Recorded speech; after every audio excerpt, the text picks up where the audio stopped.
we're just gonna have a little bit of fun. Gonna make a new layer on top of everything. Gonna grab some white. And grab our soft round airbrush and put a nice little reflection as if it's kind of glossy. So just on the bevel over here, and carefully just put a bit of a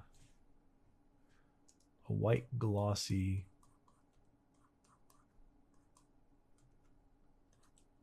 reflection.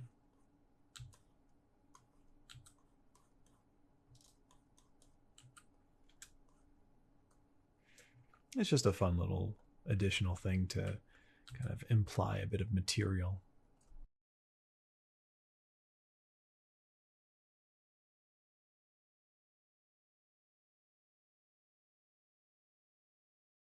Okay. I'm going to take all three, merge them down. And the most important part that I think that you should try to do with your work is to have fun with it. So what I'm going to do is put a little smiley face on each one.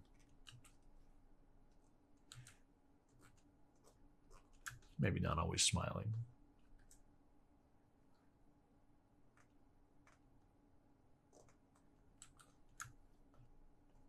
Very cool. Now what you could do is make a new layer, put it beneath everything, grab that airbrush, set it to not black, but let's grab that background color and go halfway to black on that so we get the accurate value for the shadow. And we're just going to put what's called a contact shadow between the cube itself and the ground that it's sitting on.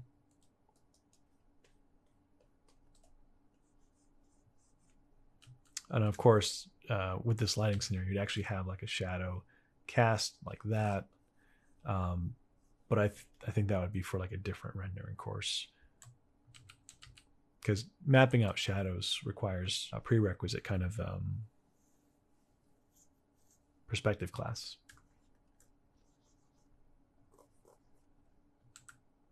Okay, keeping it loose, keeping it fun. I'm not trying to be too accurate here, but we're still not done yet.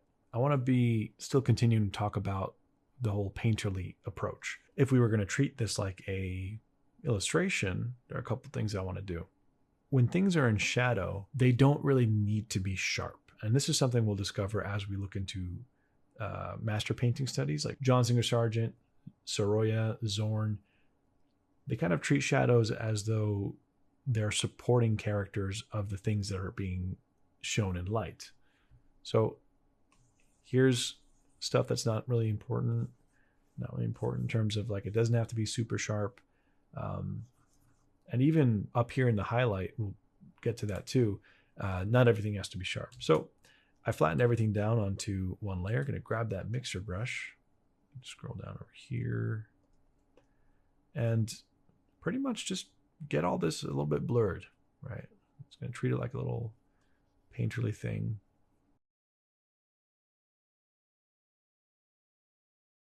Especially down at the edges.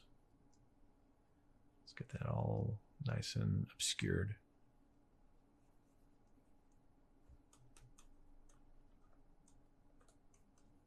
We'll keep the smiley face sharp. Actually, well, let's grab the airbrush one. Let's get that a little bit blurred.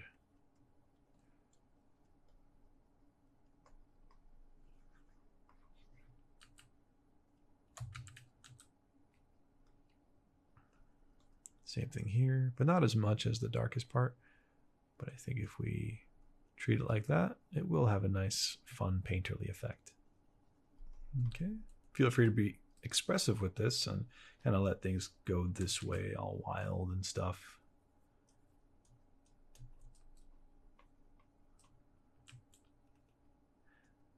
And now it kind of brings focus specifically to the top side, which is what we wanted.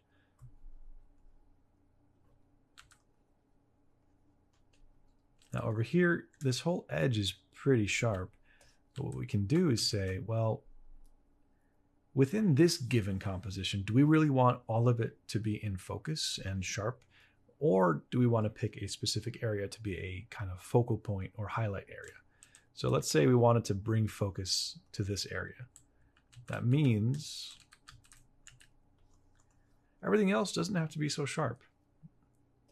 So we're going to do the same thing, but not as much. It's going to just carefully soften things up elsewhere.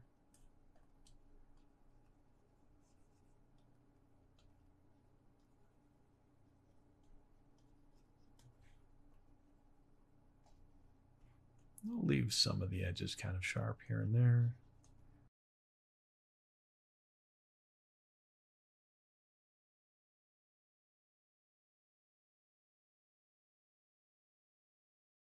And now when we zoom out, we kind of are forced to look at that kind of top side area.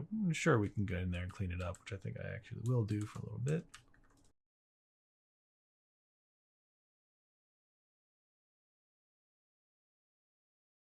So I'd say do that same thing for all three of these and see if you can come up with a different way to bring focus, maybe even into the shadows. Blur everything but the shadows. So there are kind of rules, but they can all be broken.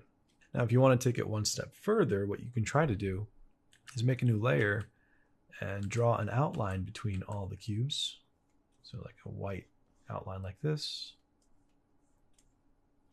as if you're kind of painting on the cube, literally a white strip.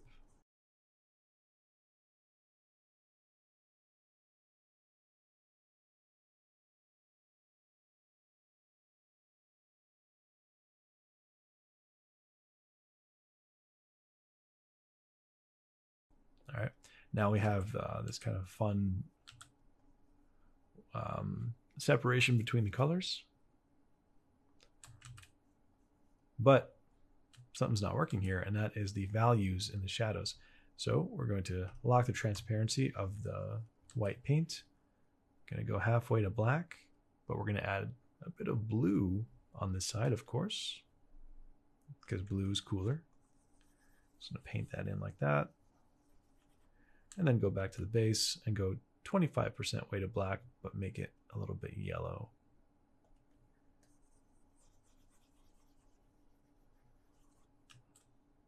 Now we have a completely new and interesting way to do this exercise.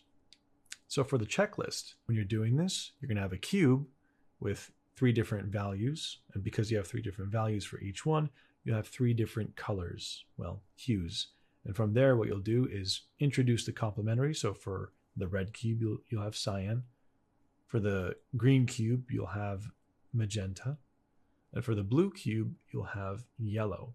And as a result, you'll have so many new colors because of the combinations and shifting to halfway to black and going cooler and warmer. But this exercise will really drive home the idea of warm, cool, shadow, halfway shadow, quarter shadow, in terms of the percentages of how dark you go. As well as understanding where you can control focal points by blurring things the way a painter would. And as I said, you could try this with cylinders by separating it like this.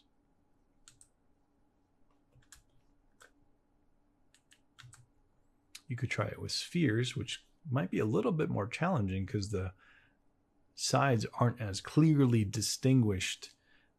It's more about your understanding of gradation, but you would have to subdivide a sphere as if it was like a pool table ball, cue ball, or whatever that stuff is.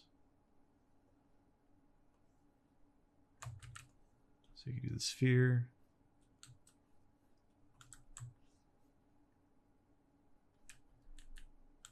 You could do that with a cone, but that's pretty much the same thing as a cylinder, just pinched at the top, so it's probably not as necessary.